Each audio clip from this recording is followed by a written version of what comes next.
নমস্কার বন্ধুরা, আজ আমরা চলেছি বেড়াতে।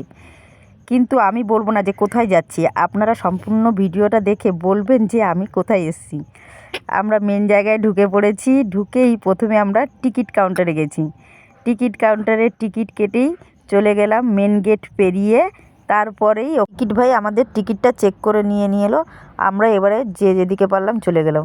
আগে যতটা সুন্দর ছিল এখন অনেকটাই খারাপ হয়ে গেছে। চলে গেলাম একদম ওখানে, দেখুন শুয়ে আছে ছোট্ট ছোট্ট জ্যান্ত জ্যান্ত কুমির। আর এখানে আছে একটি বিশাল বড় কুমির, আর একটা জলের মধ্যে শুয়ে আছে। এদিকের কুমির না দেখতে দেখতে আবার চলে গেছি আর একদিকে, জলের মধ্যে একটা ভেসে আছে। দেখুন, দেখতে পুরো যেন একটা শুকনো কাঠ ভেসে আসছে। একটা কুমির যা ভয়ঙ্কর দেখতে। একদিকে কুমির দেখা শেষ করে আমরা এখন কিছু খেয়ে নিলাম, আর সবাই মিলে একটুখানি ফটো তুললাম, রিলস বানালাম। তারপরে যাওয়ার পথে আর ওই কয়েকটা কুমির দেখে আর কতগুলো কুমিরের ডিম দেখে আমরা এখন বাড়ি চললাম।